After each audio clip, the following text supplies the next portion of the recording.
ආයුබෝවන් තෙරුවන් සරණයි. අද උතුම් වූ නවමස පුරපසළොස්වක පොහෝ දිනයයි. අද දිනේදී ශාසනයේ තව වැදගත් සිදුවීම් රැසක් සිදු වූ දිනයක් හැටියටයි ඉතිහාසයට එක්වන්නේ.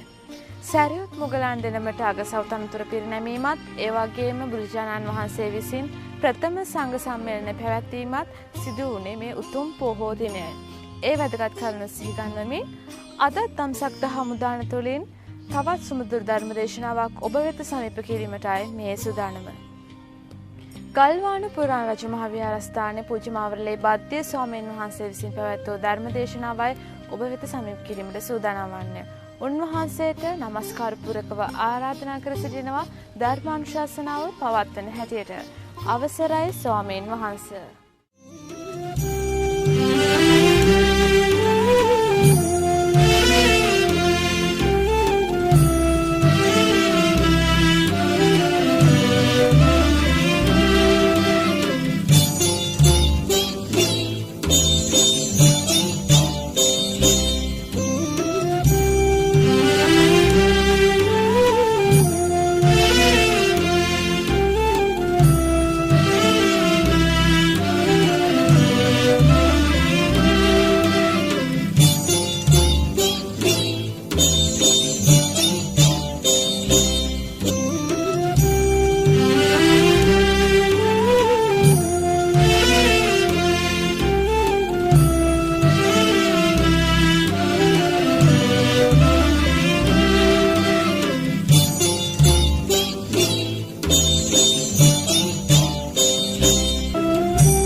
समन्ता चक्कवालेषु अत्रा गच्छन्तु देवता सद्धम्मं मुनिराजस् सुनन्तु सग्गमोक्कदं धम्मස්සවන කාලෝ අයං බදන්තා ධම්මස්සවන කාලෝ අයං බදන්තා ධම්මස්සවන කාලෝ අයං බදන්තා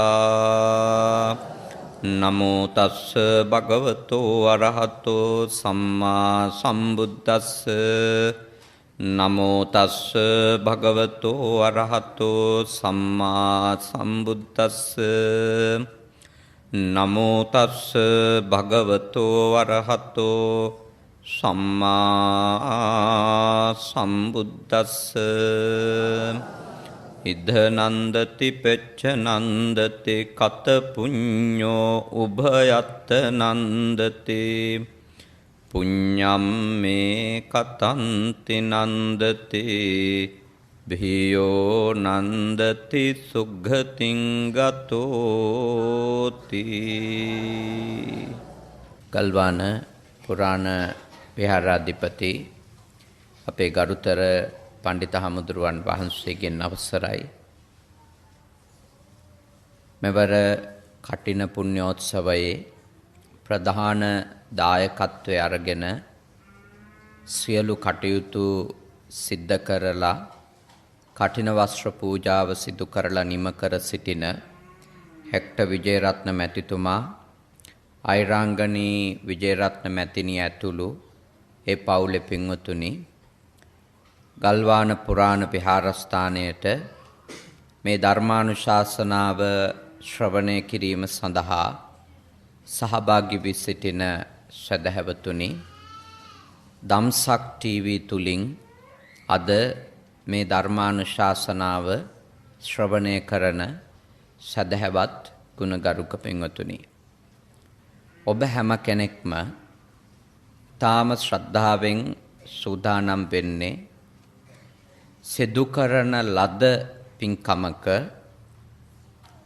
නැවත විමසා බැලීමකට එහි ආනිසංස පක්ෂය ගැන නැවත කල්පනා කරලා තමන්ගේ හිත තවදුරටත් ප්‍රසාදයට පත් කර ගැනීමේ අරමුණ ඇතුවයි මේ උතුම් පින්කම සූදානම් කළා තියෙන්නේ. අපේ හෙක්ට විජේරත්න මැතිතුමත් අයිරාංගනී විජේරත්න මැතිණියත් අපේ බොහෝ කාලයක ඉඳලා දැන අඳුනන සත්පුරුෂ ගුණවත් දායක දෙපළක්. ඒ ඇත්තෝ මේ උතුම් පින්කමට අපට ආරාධනා කරන්නේ බොහෝ කාලයක ඉඳලා තිබෙන සහසම්බන්ධකම හිතෛෂීභාවය නිසා වෙයි. අපේ පන්සල ආරම්භක අවධියේ ඉඳලම එහි ඉදිකිරීම් කටයුතු වලට එදත් වර්තමානයේත් තමන්ගේ ශක්ති ප්‍රමාණයෙන් ඒ දෙපළ දායකත්වය දක්වලා කටයුතු කරනවා. ඒ විතරක් නෙමෙයි, අපි කොතනක හරි ධර්මානුශාසනයක් කරනවා නම් එතනට ඇවිල්ලා ආරංචි වුණොත් දැනගත්තොත් බණ ටික අහන් ඉඳලා ධර්මය තේරුම් ගන්න උත්සාහවන්ත වෙන සදහවත් දෙපළක්. අපේ නායක තෙරුන් වහන්සේ, පන්සලේ නායක තෙරුන් වහන්සේ සිහිපත් කරන්නට යෙදුනා මේ වස් කාලය තුල සාමාන්‍යයෙන් වස් ශික්ෂාපදයේ සමාදන් වෙච්ච පිරිසට තමයි, සායනහන්සලට තමයි දානමාන පූජා කරන්නට කියලා සාමාන්‍ය සම්ප්‍රදාය තියෙනවා. හැබැයි ඔබතුමත් ඔබතුමන්ගේ ආදරණීය ස්වාමි දියණියත් ඊට එහා ගියපෝ විශාල චාරිත්‍රයක් මේකට එකතු කරලා ඉටු කරා. මට තියෙන බය තමයි ඊළඟ අය කටින කරන්න බය වෙයිද කියලා. නේද? මොකද වස්තුම් මාසේ හැම දවසකම පන්සලට එන කී දෙනාට හරි 100ද 200ද 500ද 1000ද නොබලා රාත්‍රී ආහාරය දෙන්න තීරණයක් ගන්නවා කියන එක ලේසි වැඩක් නෙමෙයි. ලේසි වැඩක් නෙමෙයි. ඒක අතිශයින් දුෂ්කර මානසික යුද්ධයක් සහ ආර්ථික යුද්ධයක් කරන්න ඕනි වැඩක්. මානසික යුද්ධනේ අංක 1. මෙච්චර දෙන්න ඕනද? මනස අහනවානේ. මෙච්චර දෙන්න ඕනද? දැන් ඔහොම දීලා ඊට පස්සේ මොකද වෙන්නේ? නේ? එහෙමනේ මනස අහන්නේ ප්‍රශ්න. එතකොට ඒ වගේ ප්‍රශ්න තෘෂ්ණාව නැමැති අපි සංසාරේ ගැට ගහලා තියෙන බියකරු මනෝභාවයේ විසින් අපෙන් අහලා විමසලා අපිව ආපස්සට අදිද්දි තුමාසයක් අඛණ්ඩව ඒ සිල් සමාදන් වෙච්ච වස් සමාදන් වෙච්ච ස්වාමීන් වහන්සේලාට උපස්ථාන කිරීමට අමතරව වස්පින්කම් මාලාවට දිනපතා සම්බන්ධ වෙච්ච පිරිසට ආහාර පාන පිරිනමන්ට ඒක ලොකු ජයග්‍රහණයක්. ඒක ලොකු දිනුමක්. ගම දිනුමකුත් නෙමෙයි. පලාත දිනුමකුත් නෙමෙයි. රට දිනීමකුත් නෙමෙයි. තමන් දිනුමක්. තමන් ජය ගැනීමනේ. තමන්ගේ හිත ජය ගැනීම. අනුන්ගේ දාන හරි බෙදන්න ගියන් කොච්චර ලෝභ හිතෙනවද මිනිස්සුන්ටනේ. ලේසි වැඩක් නෙමෙයි දෙනවා කියන එක. මොකද දීම කියන කාර්යය බුදුහාඳුරුවෝ උපමා කළේම දානංච යුද්ධංච සමානමාහුනේ. දම් දීම, පරිත්‍යාග කිරීම, අත්හැරීම යුද්ධයක් කරනවට සමානයි. ලෝභය එක්ක යුද්ධ කරන්න ඕනේ. ඊළඟට ද්වේෂය නේ. ඒ කියන්නේ කෑම කාලා පළවෙනි දවසේ මේක අවුල් කරලා ගියා නම් නේ. ඉඳුල් දාලා පිඟන් හරියට සෝදන්න නැතුව කොළ දාලා නේ. එහෙම ගියාන ඊට පස්සේ ද්වේෂයකුත් එනවනේ මුන්ට කණ්ඩ දෙන්න ඕනේ නැද කියලා. හිතෙනවනේ. තරහක් යනවා. එතකොට ඒ තරහත් ජය ගන්න ඉපේ. මොකද ඒගොල්ලෝ දාලා ගියත් නේ හරියට මේ කෑම ඔතපු කොළ ටිකවත් අස් කරන්නේ නැතුව ගියත්, ඉඳුල් භාජනය සුද්ධ කරන්නේ නැතුව ගියත් ඒවත් තමන් හොදන්න ඉපේ. හොදලා ඊළඟ දවසෙත් දෙන්න ඕන. ඒකට ද්වේෂෙත් ජය ගන්න වෙනවා. තරහ ජය ගන්න එපා. ඊළඟට මෝහය. මාරයා ආවේශ වෙච්ච බොහෝ දෙනෙක් අහන්න පුළුවන් නේද? ඔච්චර දෙන්න ඕනද?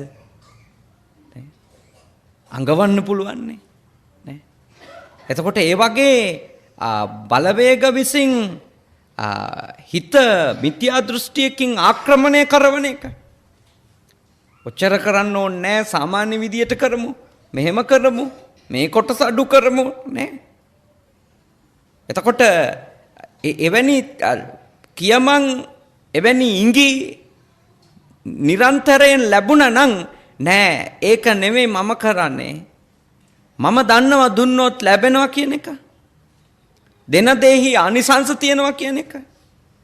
කුසලය මම දන්නවා කියලා ඒක ජය ගන්න මනසින් අමෝහය ජය ගන්න එපා. අමෝහය කියන தത്വෙට එන්න එපා. මෝහය තියාගෙන බෑනේ කර්මඵලෙ විශ්වාස කරන්නේ නැතුව. ආනිසංසෙ විශ්වාස කරන්නේ නැතුව නේ.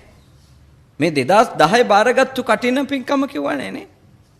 දැන් 2016 දී ඉෂ්ට කරගත්තේ 6 අවුරුද්දක් බලන් ඉඳලා තියෙනවා නේ. 6 අවුරුද්දක් බලන් ඉඳලා තියෙනවා. එතකොට ඔයත්ෝ මේ සිද්ධ කරපු උතුම් අකුසලයේ ඒ පූර්වක්‍ෘත්‍යයන් ටික ගත්තොත් සාමිනහන්සලට අප උපස්ථාන කිරීම ඊළඟට එන ගිහි පිරිසට අප උපස්ථාන කිරීම ඒ පූර්ව කෘත්‍ය ටික ගත්තොත් අති සාතකව බොහොම ලස්සනට නිම කළා තියෙනවා. අනිත් එක මහත්මයා මේ කාලේ මිනිහෙකුට කන්න වේලක් දෙනවා කියන එක ගොඩක් පිංසිතන දෙයක් නේ. මං ඒ සායනහන්සට කිව්වා අනිවාර්යෙන්ම හැමදාම පින්කමට සෙනගින් නැති නේද කියලා.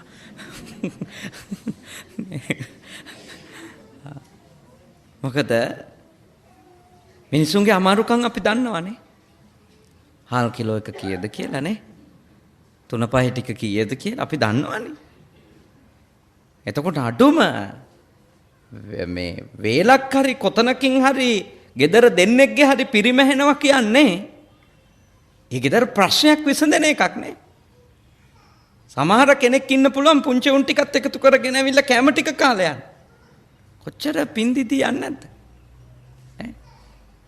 කොච්චර සෙත් පතන්නේ නැද්ද? මොකද මිනිහෙක්ගේ බඩගින්න නිව්වට පස්සේ හරි සතුටින් ආශිර්වාද කරනවානේ. ඒ හින්දා හොඳ පින්කම් මාලාවක් සිද්ධ කරලා තියෙනවා. ඒකෙන් කියන්නේ අනිත් අයත් කටෙන් එකට කලින් ඒකම කළ යුතුයි කියලා. එහෙන් පටල ගන්න. ඒක එතුමගේ ශ්‍රද්ධාව. එතුමගේ ශ්‍රද්ධාව ඒක වෙන මොකුත් නෙමෙයි. මං හිතන්නේ ඉතින් ධනය කියලාත් නේ. මහා ලොකු ප්‍රකෝටිපතියෙක් නිසා ඒක කරා කියලා හිතන්නේ. මොකද ප්‍රකෝටිපතියෝ ඉන්නව එහෙම කරන්න බැරි අය. නේ? එහෙම නෙමෙයි. නිකම් මේ සලාක දාන්නේ ලුණු නැතුව ගෙනත් දෙන අය. ඉන්න පුළුවන්. නේ? යන්තම් ඔය දෙන්න ඕනවට දෙන අය. ඒකට කියන්නේ මේ දාන දාස කියලා. නේ? දාසයන්ට කන්න දෙනවා වගේ. මහා සංඝයාට දෙන අය ප්‍රකෝටිපතියෝ ඉන්න පුළුවන්. නේ? සිල්වතාට ගුණවතාට දුප්පතාට කැම ටිකක් දෙනකොට සේවකයෙකුට කන්න දෙනවා වගේ ඊටාම පහළ ගණයේ ඊටාම රළු ආහාර පාන දෙන අය ඉන්න පුළුවන්. සල්ලි හින්දාම පින්කම් කරන්න පුළුවන් කියලා පටල ගන්න එපා. සල්ලි හින්දා පින්කම් කරන්න බෑ. පින්කම් කරන්න ශ්‍රද්ධාව තමයි ඕනේ. වේදම් කරන සල්ලි ප්‍රමාණයෙන් නෙමෙයි පින්කමේ ආනිසංසය බලවත් වෙන්නේ. ශ්‍රද්ධාව. එතුමට 3 මාසයක් මේ පින්කමේ අඛණ්ඩව එකම විදියට ජීවත් වෙන්න නේ එකම විදියට හිත තියාගෙන ජීවත් වෙන්න මැතිනියටත් එතුමටත් දෙන්නට ශ්‍රද්ධාව තමයි උදව් කරන්නේ. තුනුරුවන් කෙරෙහි විශ්වාසය නේ. භාග්‍යවතුන් වහන්සේගේ ධර්මය ගැන සැක නැතිකම. කර්මඵලය ඇදහිීම. එතුම ශ්‍රද්ධාවේ ප්‍රමාණයට අර මහා රජවරු මාස ගණන් දන් වැට පැවැත්තුවා කියනවනේ. එතුමන්ලා නම් පවත්වන්න නැත්නම් ඉතින් පුද්ගලික ධනෙ නෙමෙයිනේ නේ. ගවර්න්මන්ට් එකේ සල්ලි වලින් නේ දෙන්නේ නැත්තේ. නේ. දැන් මෙතුමන්ලා දුක් මහන්සි වෙලා වෙලහෙළඳාමක් කරලා තමන්ගේ ස්ථානයක් පාවිච්චි කරලා හොයාගන්න මුදලක් නේ මේකට යට කරන්නේ. ඒ නිසා ඒකට ශ්‍රද්ධාව තමයි ඕනේ. අනිත් අය තමන්ගේ ප්‍රමාණයට තමන්ට ශක්තිය තියෙන විදියට නේ අකණ්ඩව ඒ සිත කිලිටි වෙන්නේ නැතුව තියාගන්න පුළුවන් ප්‍රමාණයට කටන පින්කම් කරන්නේ. මොකද සමහර කෙනෙක් ඊළඟට ඔළුවේ තරඟ හදා ගන්නවනේ නේද? අරයා කරා මේ 3 මාසෙම ඉන්දියාප්පා පාන් බත් දුන්න අපි දෙමු ෆ්‍රයිඩ් රයිස් 3 මාසෙම. ඒ වගේ ලෙඩ හදා ගන්න එපා. නේ? ඒවා ලෙඩ. දැන් එහෙම වෙලා සාමාන්‍ය මිනිහෙකුට කටිනයක් කරගන්න බැරි තැනටම ඔළුවේ තරඟය හදා ගන්නවා නේ? තරඟය හදා ගන්න එපා. දැන් මගේ පන්සලේ කටින කරන්න එන අයට මම කියන්නේ ඔයාගේ ප්‍රමාණයට විතරක් ඔයා කරන්න. කලින් සැරේ කටින කරපු එක්කෙනා කරපුවා ඔයා කරන්න යන්න. එපා මොකද එයා අලි 5ක් ගෙනත් තිබුණොත් මොකද වෙන්නේ? ඊළඟ එක්කෙනා 6ක් ගේන්න බලන්න. ඉතින් අලි 6ක් ගේනකොට කිතුල් කොටක් ගේන්න එපා. ප්‍රශ්න තොගයක් විතරයි නේ. ලේසි නෑ. අන්තිමට 17 ණය වෙලා කටිනයක් කරලා තරංගයක් දීලා පිනක් කුසලයක් අතෙන්නේ නැහැ.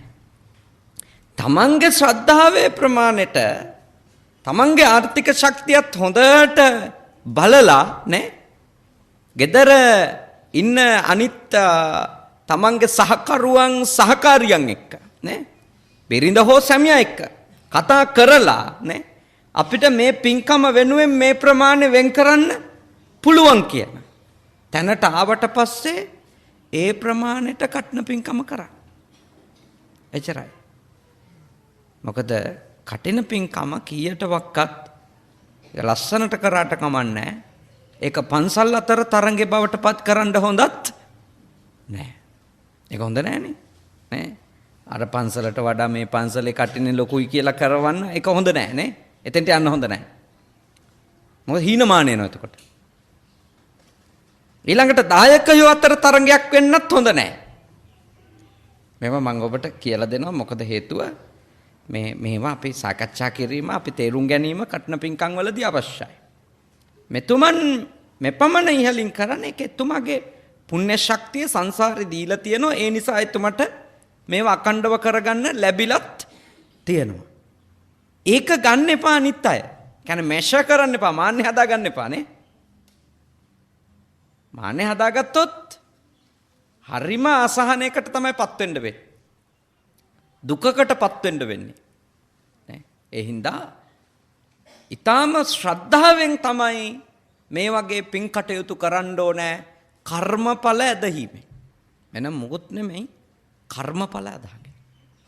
ඒකනේ අර කියන්නේ දුක්පත් සතෙක් මුනිඳුන් වෙත සිත පැහැදී එක් දාගැබෙක දිය බෙරළිය මලක් පිදිනේ. එක දුප්පත් මිනිස්සෙක් බුදුහාමුදුරුවෝ ගැන සිත පැහැදිලා ශ්‍රද්ධාව ඇති වෙලා මේ චෛත්‍යයක් ගාවට ගිහිල්ලා දිය බෙරළිය මලක් පූජා කළාලු. දිය බෙරළිය කියන જાතිය මේවයි නම් මම දැකලා නැහැ කොළඹ පැත්තේ. අපේ ගම්වල තියෙනවා. ඔය මාතර දෙනියයිදියා කැලෑවල තියෙන දිය බෙරළිය කියන જાතිය. ඒවයි මල් කිසිම සුවඳක් නැහැ. ඒ මලට අයිති සුන්දරත්වය තියෙනවා මිසක අනෙත් මල් වලට සමාන කරලා බැලුවොත් මහ ලොකු සුන්දරත්වයකුත් නැහැ. ඉතින් ඒ මලට අයිති සුන්දරත්වය තියෙනවා. විශාල සුවඳක් කමන මලක් නෙමෙයි. හැබැයි ඒක පූජා කරපු මිනිස්යාගේ ශ්‍රද්ධාව සුළුපටු එකක් නෙමෙයි. බුදුහාමුදුරුවෝ කන හොඳ අවෙච්ච ප්‍රසාදයකින් ගිහිල්ලා පූජා කළේ. 35 වතාවක් සක්විති රජ වුණා කියලා කියන ආනිසංසයට. ඒ හින්දා ඔබගේ පින්කම් වලට අවශ්‍ය කරන්නේ ශ්‍රද්ධාව. ධනය නෙමෙයි. ශ්‍රද්ධාව. ධනය ද්විතීක කාරණේ. ප්‍රාථමික මූලික කාරණේ ශ්‍රද්ධාව. මේ දෙපළ ශ්‍රද්ධාවන්තයෝ නුනනම් මේ වගේ ලොකු පින්කමක් සිද්ධ කිරීම දුෂ්කරයි. මොකද්ද පින කියන්නේ? පින කියලා කියන්නේ චිත්තං පුනාතිති පුඤ්ඤං. චිත්තං කියුවේ හිත. පුනාති කියලා කියන්නේ පිරිසිදු වීම. පිරිසිදු වීම. පුඤ්ඤං පිනයි. හිත පිරිසිදු වීම තමයි පින.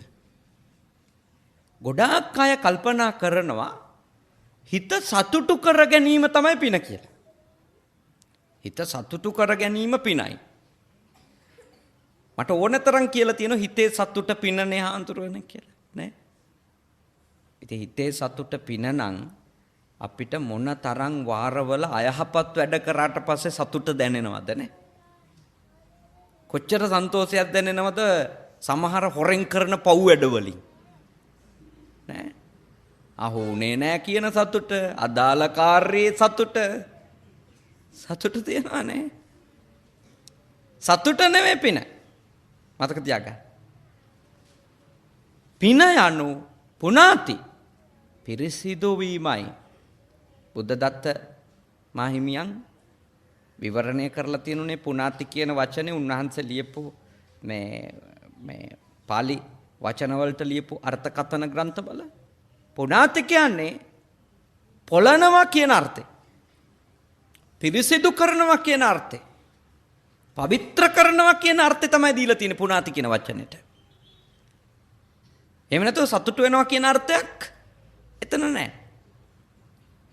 එහෙනම් මතක තියාගන්න හිත පිරිසිදු වීම තමයි පින කියලා කියන්නේ. දැන් මේ 3 මාසෙම උනේ මැතිතුමාගේ මැතිනියගේ හිත පිරිසිදු වෙන එක. කොහොමද පිරිසිදු වෙන්නේ? දෙනකොට අර තද ඇලීම කියන අපිරිසිදු සිතුවිල්ල නැති වෙලා යනවා. බුදුන් වඳිනකොට බණහනකොට අර අපිරිසිදු සිතුවිලි නැති වෙලා ගෙවෙන පැය ගාන වැඩි වෙනවනේ. 3 මාසෙම මේකටනේ කන්සන්ට්‍රේට් කරන්න. යාළුවෙක් එක්ක කතා කරත් මේ සැරේ මං කටිනේ කියලානේ කතා කරන්නේ. නේ? වස්පින්කම් මගේ කියලානේ කතා කරන්නේ. ඒක ලොකු දෙයක් නේ. වෙන දවස්වල හම්බුණා නම් සමහර විට ඔබතුමා කරන ව්‍යාපාරවල හැටියට ලෑලි ගැන කතා කරන්න පුළුවන්. ස්ටෝරු ගැන කතා කරන්න පුළුවන් නේ. මන් දන්නවා මේ 3 මාසෙම කවුරු හම්බුණත් අංක එකටම ඔලුවට එන්නේ. මේ දානේ ගෙදරක මල ගෙදරක මගුල් ගෙදරක එන්න කිව්වත් හැමදාවට නම් බෑ කටිනේ. මේ සැරේ කටිනේ. කොච්චර හොඳ එකක්ද නේ? යන හිත පිරිසිදු වෙනවනේ. කෙලස් වඩන එකක් නෙමෙයිනේ කතා කරන්නේ. කෙලස් යට කරන එකක්. කෙලස් දුරු කරන එකක්. ඒකයි මේ මගේ පින්කම් වල මහා ආනිසංස තියෙනවා කියලා කියන්නේ ඒකයි. මේ වගේ පින්කමකින් 3 මාසයක් පුරා හිත පේ කරනවනේ නේ. හිත පේ කිරිල්ලක් නේ කරන් 3 මාසයක් පුරා. හැමදාම පන්සලට එන්න ඕනේ. හැමදාම පන්සලට එන්න ඕනේ. ඊළඟට හැමදාම සායනහන්සලට ප්‍රත්‍යපහසුකම් සලසන්න ඕනේ. ලෙඩ වෙලා නම් බේත් තරම් දෙන්න ඕනේ. දානමාන හිඟනම් දානමාන පූජා කරන්න ඕනේ. පන්සලේ මේ 3 මාසයේ පැවැත්මට මොනවා හරි අඩුවක් තියෙනම් ඒව හොයලා පූජා කරන්න ඕනේ. වන දහම් අහන්න ඕනේ. නේ? සිල්පද ආරක්ෂා කරන්න ඕනේ. මොකද මේකේ ආනිසංස වැඩි වෙන්න ඕනේ නේ. හිත පිරිසිදු වීමට අවශ්‍ය මොන තරම්නම් ක්‍රියාකාරකම් ප්‍රමාණයක් මේ මාස 3 තුල සිද්ධ වෙනවද? ඒ හින්දා වර්ධව ගන්න එපා. හිත සතුටු වුණොත් හොඳටම ඇති කියලා. නෑ. පින්කම නිසා හිත පිරිසිදු වීමෙන් පස්සේ කෙනෙකුට ලැබෙන්න පුළුවන් ආනිසංසයක් විදියට සතුට නම් කරන්න පුළුවන්. ඒකනේ මම අර කියපු ගාථාවෙත් තියෙන්නේ.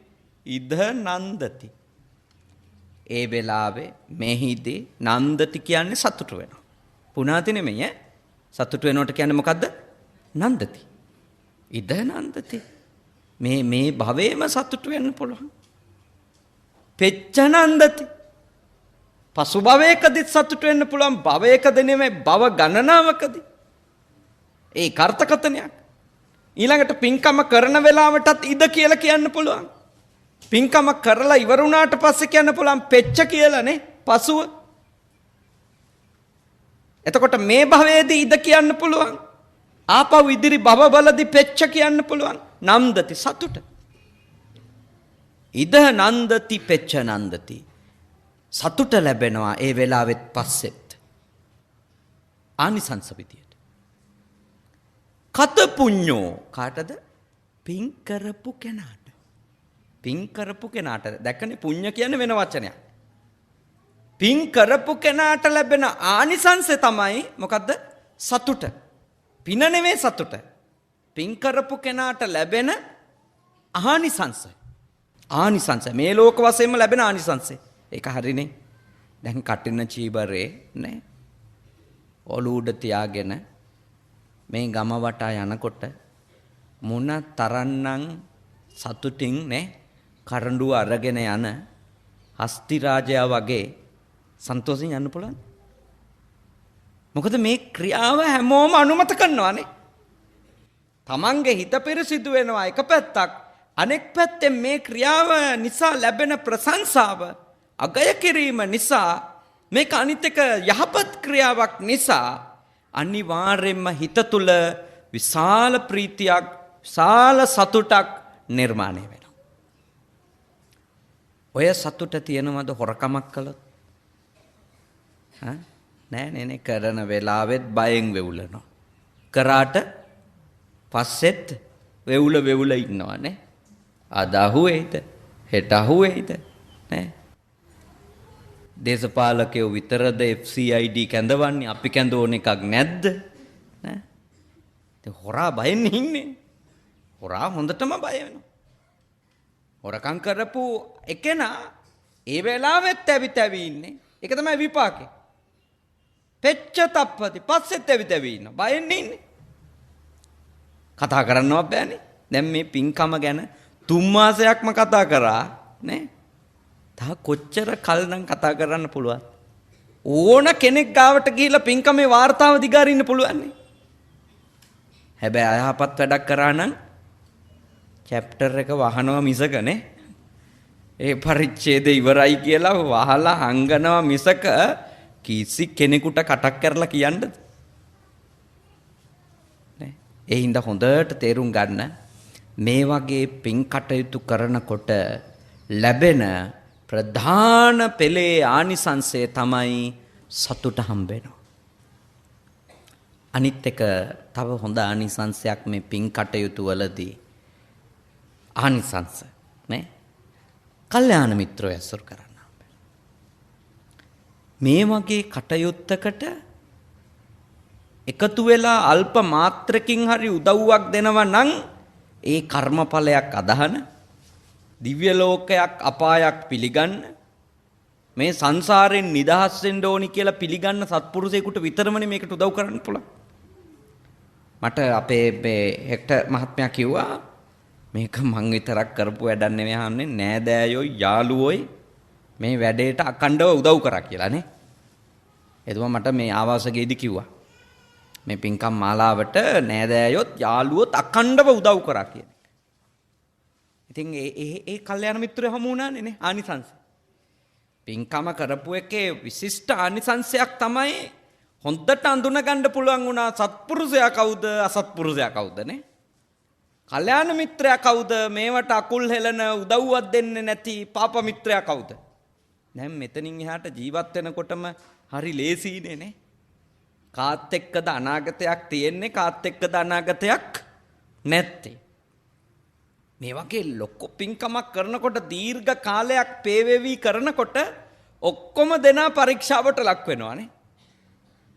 3 මාසෙම කෝල් එකක්වත් දෙන්නේ නැතුව වලකින අයත් ඔය අතරේ ඉන්න පුළුවන්. මෙච්චර ලොකු වැඩක් වෙනවා මේ කාලේ කෝල් කළොත් එහෙම ඕකට යන්න වෙනවා. නේ? පව්කාරයෝ පාප මිත්‍රයෝ අසත්පුරුෂයෝ හිටියනම් කවුරුත් එන්නේ මගහරින්න. හැබැයි මේ වෙලාවේ අකණ්ඩව මේ 3-4 මාසය එතුමා එක්ක රැඳිලා හිටියනම් යමෙක් ඒ සියලු දෙනා සත්පුරුෂ නෑයෝ. නේ? කල්යාණ මිත්‍ර නෑයෝ.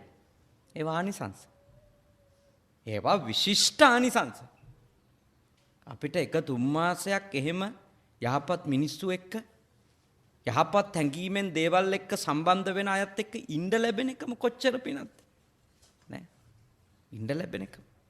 ඒක හරි වටිනවා. ඒ හින්දා පින යනු හිත සතුටු කරගන්න අරමුණු කරන එකක් නෙමෙයි. බෞද්ධයෙක් පින් කරන්න ඕනි මොකටද? හිත පිරිසිදු කරගන්න. මතකයිද? හිත පිරිසිදු කරගන්න. එතකොට මොන දේ දුන්නත් අතෑරලා දෙන්න. මොන දේ දුන්නත් කොහොමද දෙන්න ඕනි? අතෑරලා දෙන්න. අල්ලගෙන දෙන්න එපා. අල්ලගෙන දුන්නොත් ඒක නියම ආනිසංසයක් ලැබෙන එකක් නෙවෙයි. ලැබෙන්නේ නැහැ. නියම ආනිසංස ලැබෙන්නේ නැහැ. මොකද බෞද්ධයාගේ දම් දීමයි බටහිරයාගේ දම් දීමයි එකක් නෙවෙයි දෙකක් නෙවෙයි. බෞද්ධයෙක් දම් දෙන්නේ මොකටද? නිවන් දකින්න හේවත් සංසාර ගමනින් අයින් වෙන්න. බටහිරයා දම් දෙනකොට අපිට පේනවා අනිත් ලෝකේ රටවල් වල ඒගොල්ලෝ දම් දෙනවා. ඩොනේෂන් එක එක ඒවා දෙනවා. මම දැන් ගිය සති දෙකකට කලින් කැනඩාවේ ඉඳලා ආවේ. මම ඒ රටේ දැක්කා අර ගෙවල් ඉස්සරහා සති කීපයකට සැරයක් තියලා තියෙනවා සෙල්ලම් බඩු. තියෙනම් දෙන්න කියලා ලොකු බොක්ස් ගෙනල්ලා තියා තියෙනවා. එක සංවිධාන වලින්. එතකොට මේ පළාතේ මිනිස්සු ගාව තියෙනවා නම් දරුවන්ගේ සෙල්ලම් බඩු ඒව දෙනවා, ඒව ගෙනියනවා. ඊටාම දුප්පත්, ඊටාම අසරණ රටවල් වලට. කන්ටේනර් ගණන් යවනවා. එතකොට ඒගොල්ලෝ ඒව දෙන්නේ නිවන් දකින්න බලන් නෙමෙයි. සතර අපායෙන් බේරෙන්න බලාගෙනත් නේ ඒගොල්ලෝ දෙන්නේ මේ දුප්පත් අයටනේ ප්‍රයොරිටි ප්‍රමුඛතා නේ.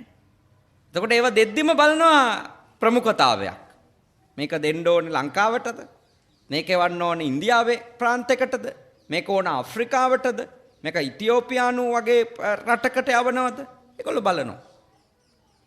ඒ හින්දා හොඳට අවබෝධ කරගන්න ඔබ හොඳට වටහා ගන්න අපි දම් දෙන්නේ නිවන් දකින්න.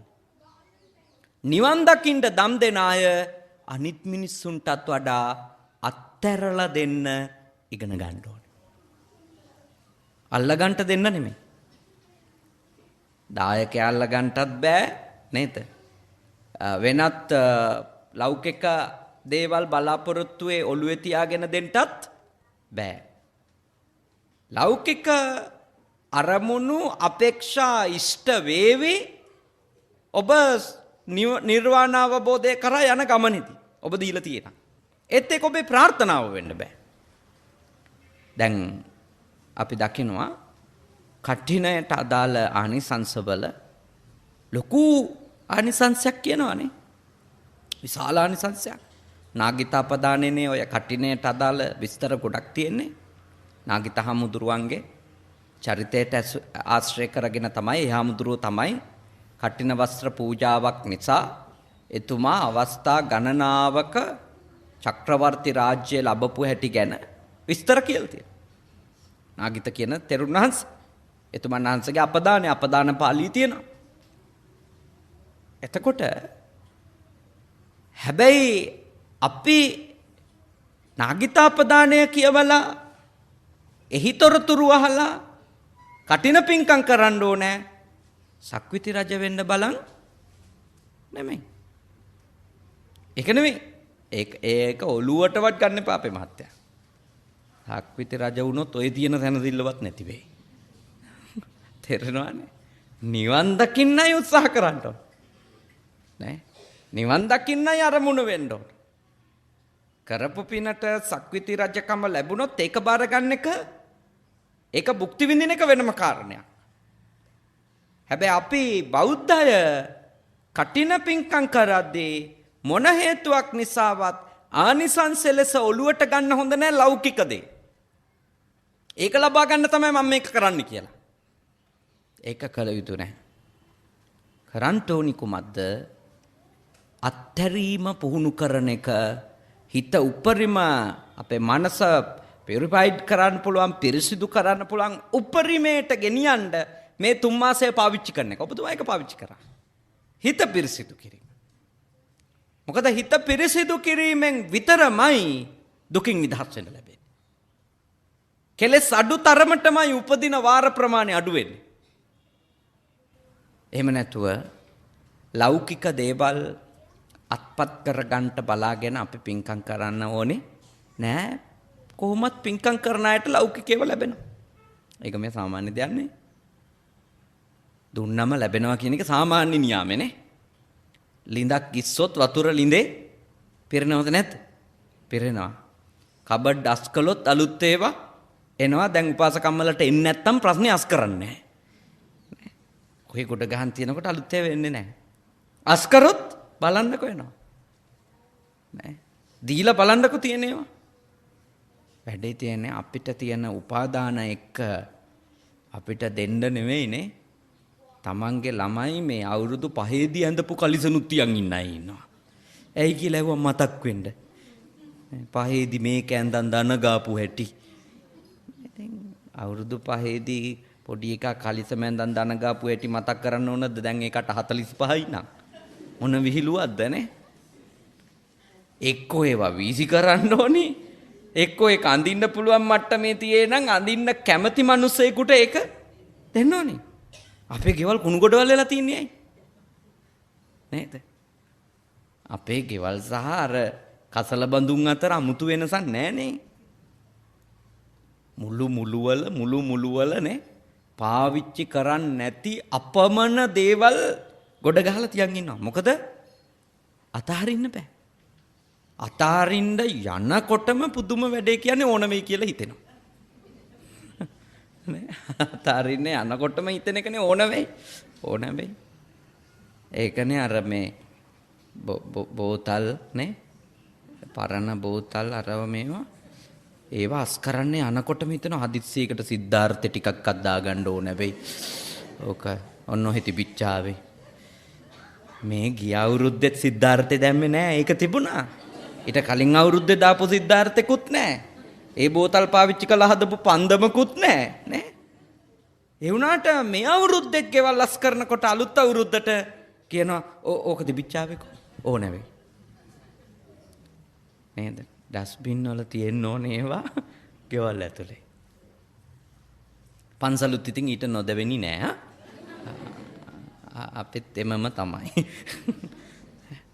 ඒ හින්දා සියලුම අපේ ආයතන ගෙවල් මේවායේ ප්‍රශ්නේ තමයි මේවා ඉන්නේ පෘථග්ජන මිනිස්සුනේ. පැවිද්දෝ කියන්නේ රහතන් වහන්සේලා නෙමෙයි. පැවිද්දන්ටත් ඇලීම තියෙනවා. ගිහියන්ටත් ඇලීම තියෙනවා. ඒ අස් කරන්න යනකොටම තණ්හාව ඇවිල්ලා කියනවා අස් කරන්න එපා. අස් කරන්න එපා තියාගන්න. නේ? හැබැයි ඒකට ලස්සන වචනයක් දාගෙන අපි මේ අර පිරිමැස්ම නේ ඕක තමයි ආරක්ක සම්පදා කියලා බුදුහාඳුරෝ කියලා තියෙන්නේ. බුදුහාඳුරෝ කිව්වේ නෑනේ කුණු ගොඩවල් තියන් ඉන්නේ. නේද? බුදුහාමුදුරෝ කිව්වේ රීයුස් කරන්න. ඔබ යමක් අතාරිනවා නම් ඒක තව එකකට පාවිච්චි කරන්න. පැත්තකින් තියාගෙන ඉන්න නෙමෙයි කිව්වේ. දැන් සිවුර ගැන කිව්වනේ. මේ සිවුර අතෑරලා අලුත් සිවුරක් ගන්නවා නම් මේක ඇඳ ඇතිරිල්ල කරන්න. ඒ කියන්නේ මේ මොහොතේම තව එකකට පාවිච්චි කරන්න කිව්වේ. නැතුව කබඩ් එකේ දාගෙන තියන් ඉන්න නෙමෙයි. ඇඳ ඇතිරිල්ලා බුමුතුරුණකට පාවිච්චි කරන්න. බුමුතුරුණ තිබිච්ච එක පාපිස්ලකට පාවිච්චි කරන්න. එහෙමනේ කිව්වේ. එතකොට හොඳට වටහා ගන්න බුදුහාමුදුරුවෝ කියපු ආරක්ක සම්පදාවයි අපේ කුම්මැහිකමයි එකක් නෙමෙයි නේ. අපිට ගොඩාක් නිරෝගී සහ සුව සම්පන්න ජීවිත පවා අත් වෙනවා අපේ ගෙවල් වල තියෙන ඒවා ටික ටික හරි අස්පස් වෙනවා නා. මොකද අද ලෝකේ තියෙන මේ රස්නෙත් එක්ක කැරපොත්තෝ ආදී සත්තු බෝ වෙන ප්‍රමාණය බොහොම වැඩි. දැන් අංක 1 ගුවන් තොටුපළ තමයි ලෝකේ සිංගප්පූරුවනේ. සිංගප්පූරු ගුවන් තොටුපළෙත් රැට මදුරුවෝ ඉන්නවා. ඒ කියන්නේ පිරිසිදුම ගුවන් තොටුපළ අතර තියෙන අංක 1. සාමාන්‍ය සිංගප්පූරුවේ ගුවන් තොටුපළකට ගොඩ බැස්සට පස්සේ මේ තාම ඉහළ ගණේ සුපිරිම හොටෙල් එකකට ගියපු හැඟීම තමයි ඒකෙදි දැනෙන්නේ. එච්චර පිරිසිදුයි, එච්චර ලස්සනයි, ඒත් ඒක ඇතුළත් මදුරුවෝ නම්. ඒ කියන්නේ මොකද්ද? මේ මුළු ලෝකෙම වැඩි වෙමින් තියෙන රස්නය කරපොත්තෝ මදුරුවෝ වැනි අපේ සෞඛ්‍යයට අහිතකර ක්‍රමීන් වේගයෙන් උපද්දවමින් ඉන්නවා. අපි අස් කරනවා නම්, අපි සුද්ධ කරනවා නම්, අපි කැලිකස්සල අනවශ්‍ය තරම් අපට අප්‍රයෝජනවත් දේවල් ගොඩ ගහගන්නේ නැතුව ඒවා අත්හැරලා මේ සුද්ධ කළා දානවා නම් අපේ ගෙවල් නේද? මතක තියාගන්න සෞඛ්‍යාරක්ෂිත ගෙවල් වෙනවා. ඒ ගොඩ ගැහිීමේ තණ්හාවනේ ගොඩ ගැහිීමේ තණ්හාව අපි කොච්චර දුකටපත් කරනවද කියලා පසුගිය ගම් වතුර අපිට හොඳ එක්සැම්පල් එකක් නේ. කොච්චර දුකටපත් කරාද? මොන තරම් සීට්ටු දාලා ගෙනාපු ප්ලාස්ටික් ගහගෙන ගියාද? ඇලුමිනියම් නේ, ප්ලාස්ටික්, ඇලුමිනියම්, ඊළඟට මේ තව එක එක මැටීරියල් වලින් නිර්මාණය කරපුවා. රෑ දෙකෙන් ඉවරයි නේ. රෑ දෙකෙන් ඉවරයි. මේ පළාතේ අයට හොඳ එක්ස්පීරියන්ස් තියෙනවානේ. පාරෙන් එහා පැත්තනේ. මොකද්ද උනේ? මොන විඳවිල්ලක්ද විඳෙන්නේ? තාම සීට්ටු සල්ලි ගෙවනවා. ඒ වුණාට හට්ටි ටික ගිහිල්ලා. එහෙමනේ ඇත්ත කාරණේ උනේ ගොඩක් අයට. මේක සීමාවක් නැතුව පාවිච්චි කරන්නේ නැති ඒවත් නේ ගෙනල්ලා ගොඩ ගහ ගැනීමේ ප්‍රතිඵලය තමයි එක සැරයක් පාවිච්චි නොකරපුවා ගම් වතුර ගිහින් තියෙනවා. මට මිනිස්සු ඇවිල්ලා දුක කියනවා. මෙහෙම වුණා හඳුරෝකි. ඇත්තට මේගොල්ලෝ දුකටපත් උනේ ඒගොල්ලොන්ගේ වැඩපිළිවෙලක්ම නිසා. සෝබා දහම ඉතින් එක එක විදියට එක එක සැරේට හැසිරෙනවා. ඒ සෝබා දහම අපිට දීපු නරක දඬුවමේදීත් අපි ගන්න ඕනේ සෝබා දහමත් එක්ක තරහක් නෙමෙයි. අපි ගන්න ඕනේ මින් මනතටවත් ණය වෙවි සීට්ටු දදා කුණු ගොඩවල් ගෙට උස්සන් එන්නේ නෑ කියන පාඩම. ඒකවත් ගත්තොත් ඇති ගම් වතුරේ. මේ මෙසරේ ගම් වතුරේ අලාභ කියන්නේ ඒක. අනේ මිනිස්සු ණය වෙලා සීට්ටු දාලා ගෙනල්ලා තිබිච්ච සුකෝපභෝගීත්වයට අදාළ වාජන බඩු මුට්ටු ගොඩක් ගහගෙන ගියා. ඒක තමයි අලාභේ. කලින් ගම් වතුර වල මෙච්චර අලාභයක් නැහැ. මොකද මෙච්චර සුකෝපභෝගී බඩු මුට්ටු තිබුණේ. ඒ කාලේ උපාසකම්මල අතින් පොල් මිරිකුවේ. මෙදා බ්ලෙන්ඩර් තිබුණා ගියා. එහෙම නෙවුනේ. ඒ කියන්නේ සුකෝපභෝගී බඩු මුට්ටු ටික තමයි ගියේ. පව් මේ සන්තෝෂ වෙනව නෙවෙයි එහෙම ගියාට. නේ පව් ඒ උනත් තේරුම් ගන්න ඕන නීඩ්ස් ගැනනේ. මොනවද අපේ අවශ්‍යතා? එහෙම වුණොත් අපිට මේ භවයේ අත්හැරීම පුහුණු වෙන්න විතරක් නෙමෙයි ධර්මානුකූලව විතරක් ජීවත් වෙන්න හයිය හම්බෙනවා. ඔය ණය වෙන්නනේ ධර්මානුකූලකම ඉක්මවන්න වෙන්නේ. දැන් රටක් පුද්ගලයෙක් හතරතේ ණය වෙන්න ඒ මිනිස්සයාට මොනවද කරන්න වෙන්නේ? ඒ මිනිස්සයාට කරන්න වෙන දේ තමයි අධාර්මික ක්‍රමවලින් වැඩි ධනයක් උපයන්න හිතන්න වෙනවා. මොකටද? ණය ගෙවන්නනේ. එතකොට අධාර්මික ක්‍රමවලින් දිනපතාම සල්ලි උපයලා වෙසප්පෝයට විතරක් දන්සලක්කාරිය දීලා දානවා. දැන් අපේ සතර අපායෙන් අපි මිදෙයිද? නේ. ඒකනේ හිතන්න ඕනේ. අද ලංකාවේ දන්සල් වැඩි වෙලා තියෙන හේතුව අහිංසක එකක් නෙමෙයි. ඒක. ගොඩක් අයට හිතෙන්න පුළුවන් බුදු අම්මේ දැම් දෙන දාන මිනිස්සු හරියට පින් අතේ වැඩවල තමයි. මතක තියාගන්න ඉස්සර මිනිස්සුන්ට දෙන්න පුළුවන් උනේ රුපියල් 100යි. ඇත්ත. හැබැයි ඒක පිරිසිදු සල්ලි. තේරුණා? ඒකේ තියෙන්නේ නියම දාඩිය මාංශය. ඒකේ තියෙන්නේ නියම දැහැමි බව. නියම උත්හාන වීරිය. මතක තියාගන්න අද වෙනකොට අපේ ලංකාවේ මිනිස්සු අර සංස්කෘතික පින්කම් විතරක් උත්කර්ෂයෙන් කරන කාරණේ තමයි මිනිස්සුන්ගේ ඇතුළ වද දෙමින් තියෙනවා තමන් නිවැරදිවද යහපත්වද හම්බ කරන්න කියලා. මම ඔබට යෝජනා කරනවා ඔබ කුසල් කරන්න. කුසලේ ජීවත් වෙන්න. ණය වුන් නැත්තම් හැම එක්කෙනාටම ණය වෙලා හැම බැංකුවටම ණය වෙලා නැත්තම් වැරදි වැඩ කරන්න ඕනේ නෑනේ. පව් වැඩ කරන්න ඕනේ නෑනේ ජීවත් වෙන්න. නේද? පව් වැඩ කරන්නේ නැත්තම් අපේ ජීවන ක්‍රමය සම්මා ජීවනේ. සම්මා ජීවේ පිහිටලා හිටියා කියන්නේ අපිට නිවන් මගට අවශ්‍ය කරන අෂ්ටාංගික මාර්ග එකාංගයක් වැඩිලානේ. එතකොට අපිට මාර්ගඵල ලබා ගන්න අපේ ජීවන ක්‍රමය උදව්වක් නේ. හොඳට තේරුම් ගන්න. ඒවා අපි ජීවත් වෙන්න එකක් කරන ගමන් නිවන් දකින්න තව එකක් කරාට නිවන් දකින්න බෑ. ජීවත් වෙන්න වැඩේම නිවන් මගට සම්බන්ධද නැද්ද? සම්බන්ධයි. නිවන් දකින්න සම්බන්ධයි. ඒකනේ අපිට මාර්ගයක් කිව්වේ මෙන්න මේ ක්‍රමයට ජීවත් වෙන්න. නිවන් දකින්න ඕනි අය. එනිසා අපේ මහත්තයා නෝන මහත්තයා හොඳ පින්කමක් කරගත්තේ නිවන් දකින්න.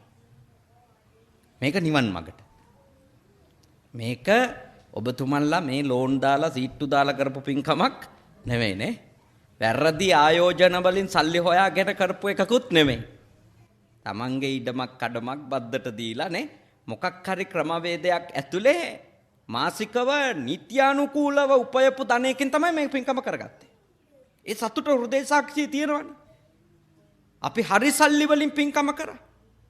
මම ඔබට යෝජනා කරන්නේ ලොකු පින්කමක් වැරදි වැඩ කරලා කරනවා වෙනුවට හරි සල්ලි වලින් පුළුවන් මට්ටමේ පින්කම කරා. නේ? අර තරංගේ හදාගත්තොත් ඕක තමයි වෙන්නේ. නේ? තරංගේ හදාගත්තොත් මිනිස්සු තරංගෙට Tamanට කරන්න බැරි ඒවා කරන්න යනවා.